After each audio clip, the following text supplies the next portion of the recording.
right, guys, thanks for waiting again. So, sold out again tonight, $450,000 gate. Fight of the night, Ferguson-Barboza. Performance of the night, Frankie Edgar and Tony Ferguson. So Tony Ferguson wins $100,000. Merry Christmas to him. What else? We got this slim pickings here tonight, man. Guys all went to the hospital. Pierce went to get his arm looked at. Ferguson went to get a CT scan. And Chad Mendez walked right out the door after his drug test. So this is it. Well, we knew Ferguson went to the hospital. Do you have any updates yet, or is it still too soon? Any updates on what? On Ferguson's condition? We heard no. And if I told you, it'd probably be wrong anyway, and I'd have to go back and tell you tomorrow it was wrong. So we'll see what they're at the hospital. We'll see how it goes. I'm hoping everybody's okay. Fair enough. Quick question on The Ultimate Fighter. Obviously, we had the surprise ending, losing a finalist. Can you clarify what happened there? We saw you on the show saying he lied on his visa application. Is there any more insight that you can offer? And could we see him fight in the UFC, or have you guys parted ways? Yeah, I don't think so. Yeah, he lied. He lied on his application, or his the stuff that you have to fill out for the athletic commission, and it's not good. Is he no longer under contract right now? I don't think so. I don't know. I don't know the answers to these questions that you are asking me right now. Fair enough. And of course, we've got a big title fight tomorrow. Rematches can slow things down, but after a performance like that, Frankie Edgar, #1 contender. Let me tell you what. Me and probably everybody in here thought this fight was going to go down where Chad Mendez was dropping bombs in the first round, chasing Frankie around, trying to knock him out, and Frankie would try to wear him out and gas him into the later rounds. Frankie went right in there and started trading with him and knocked out a guy who has a great chin and is a great wrestler and has big power. So nobody can deny Frankie anymore. He looked amazing tonight, and he'll get whatever he wants.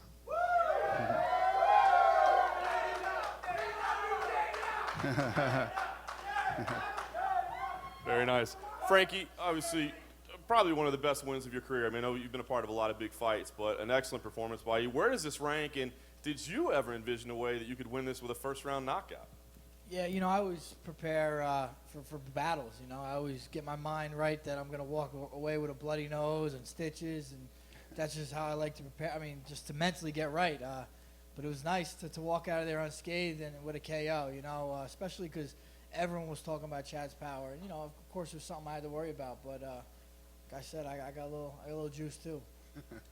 I asked you before the fight, if you had a preference, whether you'd face Aldo or McGregor. So you had something to worry about. But now that you've got to win, you're in that driver's seat. Is there a guy, whether it be because you think your style matches up right with them or because it's a guy that you'd rather fight, is there one that you would really prefer to fight? It really isn't. I look at it like, Aldo. I'd be nice to take it from Aldo. Since he's had been on top so long, and we had that close fight. And he got the W. But then again, McGregor's the big money fight. So for me, it's win-win. Either one. And last thing for you there. Certainly, there are scenarios where those guys could fight twice, close fight, whatever it may be. If that happens, Dana said you get what you want. Could you see yourself sitting around 10 months, 11 months, a year, waiting for that fight, or at that time, do you think you'd have to stay busy? Yeah, I don't know, man. I don't want to sit around for nothing, but I'm not making any decisions till I know what's going on. Frankie, just can you explain a little bit about you were a little more pissed off before this fight than you normally are, that you hadn't gotten it. Talk about what angered you and got you to that point where, you were saying, hey, I'm not getting the kind of push that other guys are and that type of thing. I know the answer to that question. No, I just feel like I've been knocking on this door for this title shot for a while, and Dana never told me if I won a fight I was going to get it, but, I know he told some other guys if they beat me, they were going to get it. So I assumed if I beat them, MMA math, I should get it, right? But I know if I just kept putting myself in this position, I couldn't be denied, and here I am. I got it. And did you? When you weren't getting it, I mean, like, how did you react to it? Like, was your feeling like, hey, I'm going to go out there and I'm going to be even better just to prove Dana wrong? Was that sort of what your mindset was? It's tough to do. I just want to be better just because I'm in the gym all the time getting better. I want to be better because my coaches make me better. But yeah, I mean, that's just going to be the effect of working that hard. I'm going to be better in there. I'm going to prove Dana that I deserve it. Dana, and why did it take so long when, you know, he was looking so good in these fights? And like you said, hey, if Cub Swanson wins it, he would get it or whatever the case may be. And this was a guy that was a former champion, you know, a Hall of Fame type fighter. And what was it that took so long? Was it the rise of McGregor the way he did? Well, and sometimes you got to go out and you got to put the stamp on it, man. He put the stamp on it tonight. You know what I mean? We had the fight in the Philippines. That thing wasn't a barn burner, you know. And I wanted Frankie to take this fight with Chad, and he put the stamp on it tonight. You cannot be denied. He went in there and looked spectacular, and I guarantee he's got people buzzing right now. People are interested. People want to see it. Question for Frankie. You told me before the fight, you said that if you won tonight, you would ask Dana for a ticket, want to be sitting front row tomorrow night. Is that the plan now? Yeah, I mean, I got the ticket before the fight, so it worked out anyway, you know. But yeah, I'm going to be there for sure. You know, obviously, you wanted to make a statement in this fight. You made a big statement in this fight. Do you think you did send a message to both Aldo and McGregor? I mean, obviously, they're focused on their fight, but they can't ignore what just happened, that, you know, you are the guy. I mean, whoever wins that fight, they got to be looking over their shoulder. Yeah, I think they knew I was coming, you know, and now I just solidified it, you know, and no matter what happens, I'll be knocking on that door, and they're going to answer it, and they're going to see me, because I'm coming for that title. Question for Ryan Hall. Ryan, you were just over in Ireland like a few weeks back training. Was it? I mean, obviously you accepted the fight with no hesitation, but you know, just kind of your impression, because I talked to Artem and he said that you were literally teaching him heel hook defense when you were over there, and here you are trying to submit him, 2 weeks later. I definitely was over in Ireland. I had a great time training there. John Kavanagh, the guys over there, Owen Roddy, Artem himself, are all people I have a great deal of respect for, and I actually had a fantastic time training with them. I think it made the fight a little bit more interesting than it might have otherwise been, even though the fight wouldn't have otherwise been, I guess, had it not been, for Saul dropping out.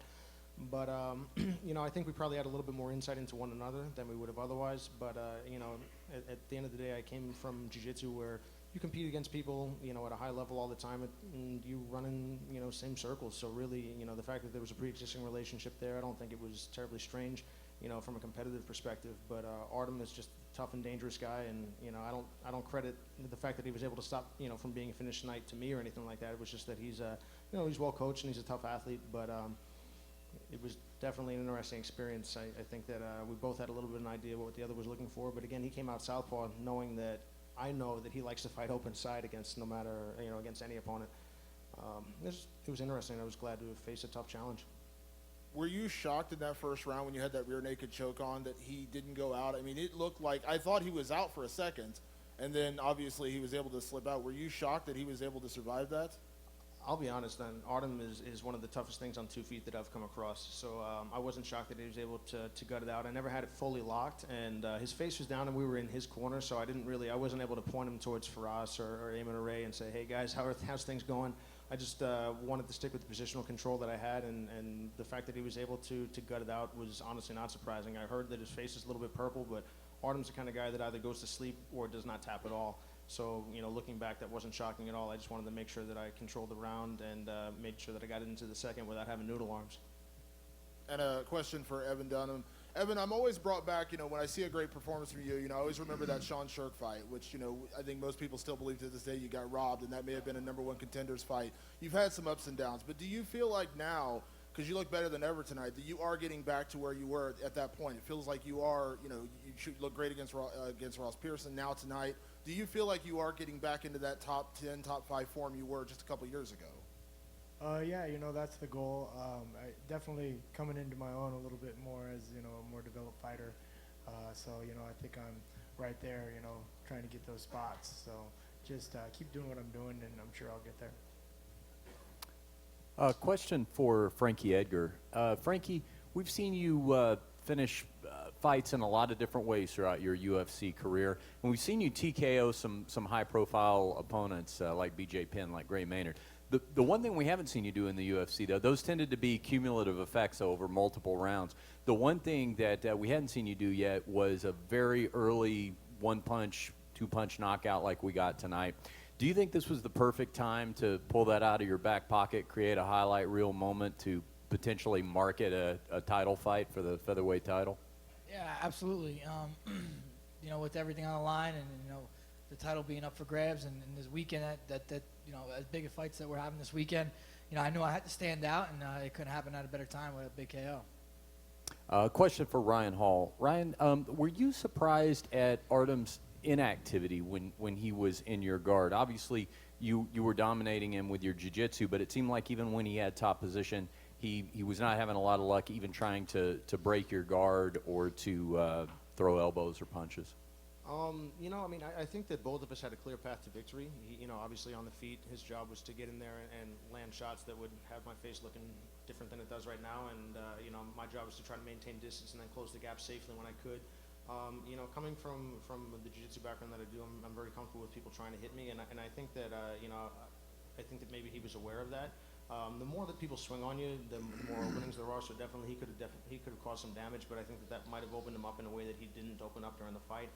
I think it was a calculated risk on his part, potentially giving up, time in the round to hopefully stand back up and take my head off, and fortunately it worked out for me. And Dana, if I could follow up with you on that question. Obviously, the bar for the Ultimate Fighter was set very high and very early by Griffin and Bonner. We're not going to get that every season. But is it still satisfying to you when we get a fight like tonight, which was not close, it wasn't competitive, but we clearly got a winner who belongs in the UFC? Is that a close second to you in terms of satisfaction as a promoter? I don't really. What are you asking me? Well, obviously you'd like to have Griffin and Bonner every season, but if you have a fight like this So tonight, you're saying this fight was shitty and No. Bonner Griffin was awesome, and this one isn't that? But we got a guy who, listen. At the end, I'll tell you what. If any of you saw what I tweeted after that fight, what drove me crazy was that Herb Dean let him stay on his back for the last 3 minutes standing. No damage is being done. Nobody is really advancing their position. And this is for everything. This is for the Ultimate Fighter. You know what I mean? Stand it back up. And I think Herb, who I think is one of the best, I think he didn't do his best tonight. And then I saw a lot of people talking about, negatively about him. One of the things about this kid is, with his jiu-jitsu, it's so sick and it's such a high level. You haven't seen a guy who can go in and just slide in and take the leg. You try to step over the other side. You're in his guard. You try to step to the other side. He gets the leg, and he goes from one thing to another to the back. And even though he didn't get the submission, if he'd have pulled off one of those submissions, people wouldn't be bitching about it, which is one of the reasons that I think that Herb should have allowed them to fight for the last 3 minutes. There was no fighting the last 3 minutes of the fight. That's irritating, and that, I think that leaves a bad taste in everybody's mouth. But every season we're going to bring in, bring guys in, and weird things happen on the show every time. This kid got an opportunity, and he took it. He took it, and he won. That's what it's all about. let me ask you, Dana, one more question, this time about Tony Ferguson, since he's not here. He said in his post-fight comments, a fantastic performance, he said he either wanted the number 5 fighter or a title shot. Michael Johnson is booked at the moment, but does that general direction for him make sense for you? Is that what you're envisioning for him? No doubt. Much like Frankie Edgar, Tony Ferguson looked incredible tonight, and so did Edson Barboza. And much respect to Edson Barboza for taking that kick to the face, illegal kick to the face, and then continued. A lot of guys would have quit with that, and would have won the fight. He continued to fight, and both guys looked amazing. Even after the kick to the face, Edson was rocked, and he landed nasty shots to the body, kicks to the legs, punches to the head. It was just, that fight was one of the best fights of the year. And lastly, for Evan Dunham, Evan, we saw a pretty impressive, to say the least, striking performance from you tonight. I think you threw over 300 strikes, landed about half of them. So, not only are you on this 3-fight win streak, but later in your career, you're really showing an evolution as a striker. What do you attribute that to? What's been going on with your striking game recently that's created that progress? I have a new coach, Chaz Mookley. I've been working a lot with. I've been honestly, I've been sparring a lot less, so I take a lot less damage, and so my body's a lot more healthier, and I've been working a lot of mobility stuff, and so I'm able to move, as opposed to always taking beatings in the gym and not able to move because my body's hurt. So it's been a lot more recovery and just working on the fundamentals, So that's pretty much what I attribute it to. Thanks. Question for Dane over here. Side. Other side. Right here. I can't see in the All right, lights well, anyway. it It's, doesn't it's matter. bad. Oh, I see. All right. Yeah, it wasn't that long ago when Edgar was defending his 155-pound title. You were talking about him being the best pound-for-pound fighter in the world, but you still wanted him. I think wanted him to move down at some point Right. to a more of a natural. Now that he's doing this, how do you feel about that? Like, where do you rank him in that? It's awesome. I love him here.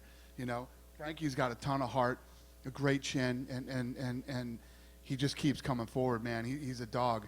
And, you know, I hated seeing him in those 155-pound fights. He was just too small. And, you know, being here, you know, Frankie Edgar's been around for a long time. How long have you been in the UFC now?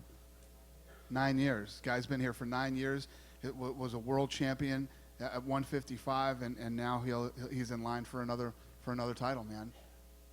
And for Frankie, basically same thing. I know you were sort of reluctant, but it seems like there's been a big migration with Conor there now and everything. There's a lot of talent basically in the division. Are you happy to be there and in this spot? And how does it feel different from where you were at 155?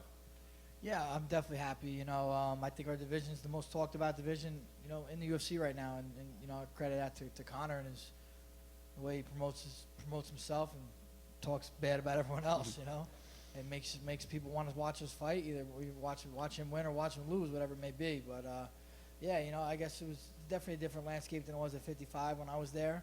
You know, BJ was the man. I kind of came in and kind of, you know, juggled that division up, and you know, but I'm happy where I'm at right now for sure.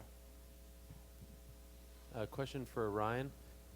Have you, to your left, have you decided where you will train for your next fight now? I spend most of my time training in 50-50 Jiu-Jitsu, my academy in Northern Virginia, right outside of Washington, D.C. But, you know, I trained at TriStar for this one. I had to spend a little bit of time at SBG as well. I had a great time there. But, you know, and I spent a lot of time at Upstate Karate in South Carolina, Stephen Wonderboy Thompson's gym he trains out of. And, you know, I always bounce around a little bit, but, you know, TriStar's been the team that I've been with from the start. And, you know, the Thompson family has helped me immensely as well. So really, I feel like I've got a great group of people that I work with. Do you foresee going back to SBG? You know, honestly, I've always gotten around and trained quite a bit. You know, I think that comes from just habits from jiu-jitsu. And Gunny Nelson is someone that I've always, you know, trained with and someone that I respect a great deal. I was actually over at Mjolnir in Iceland earlier this year. So, you know, I've always maintained a lot of autonomy when it comes to training here and there, and I don't envision that stopping, no. And for Dana, usually when one season of The Ultimate Fighter ends, we have some sort of idea what's coming next. Is there anything you could tell us about season 23? Tryouts are Sunday, so tryouts are on Sunday and Monday. Tryouts are on Monday. As far as coaches. Thank you. As far as coaches. Did we announce the coaches? No, I'm asking you. You can announce them right now if you want. We didn't announce it yet. Usually you're the one to announce Oh, them. I do? Yes. Not right now? No. Okay. I don't know if we can we announce it? No. It's a big, I can't it's a big announce weekend. it. Dave There's Schaller said no. All right. And just a question for Frankie. I can't really see what you're doing over there. I think you're looking at your phone. Is that you're not looking at it? You just have a big smile on your face looking down. So I'm wondering what, like, you just seem to be the happiest man in Las Vegas. Is it the feedback coming in? What's going through your mind right now? Yeah, I'm just I'm heading back to New Jersey, man. Got a lot of love back home. Just people texting me, just a lot of texts, just getting back to them. All right. Thank you. He's bored with this press conference. Do we have any more? Yes. Question I'll for do Dana one White. more. Yes, sir. Where does Chad Mendes go from this? Because, you know, he took the Conor McGregor fight short notice, came up short, and, you know, got defeated there, and now he gets another pretty big loss. Where do you see him going? I mean, will he Well, ever if you fight for a look, I title? think he's got 3 losses. He lost to Jose Aldo, who hasn't lost in 10 years. He lost to Conor McGregor, took that fight on short notice, and Conor's one of the best guys in the world, and he just lost to the #1 guy in the world. It doesn't really put him in a horrible place other than the fact that he lost 3 in a row, and I'm sure he's not happy about that. You know, he's got to get back in the gym, figure some things out, and come back. And we were hoping you could maybe clarify something, because there were some rumors flying around. You mentioned Saul's visa issues.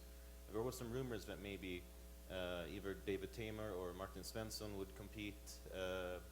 at the TUF finale, but that there were some visa issues there as well. Is there any truth to those rumors? I don't think so. No, the first guy I think we went after was him. But I mean, on the preliminary card, I- because usually there's Again, questions I don't know the answers to. I don't have no idea. Is there any at all possibility that we see one of the Swedish fighters competing in the UFC in the future? Yeah, possibly. Yeah, Maybe London. and maybe. I don't know. I don't know the answers. Okay, thank you. All right. I've got one more for you, Dana. All right. Big show tomorrow. Big show tomorrow. Takes you back to UFC 189. That was a huge show as well. The staging was something a little bit special back then. What have you got special planned for tomorrow night in terms of fighter entrances and things like that? Have we got anything special to look forward to tomorrow night, other than the fights themselves? I'll blow the suspense. We don't have any acts playing tomorrow or anything like that. You know, there's some new things that we're doing as far as production goes, but no music. No, All right, great it'll stuff. be the standard. That'll do. Yeah. Great Cool. stuff. Thank you. All right. Thank you guys so much. We'll see you tomorrow.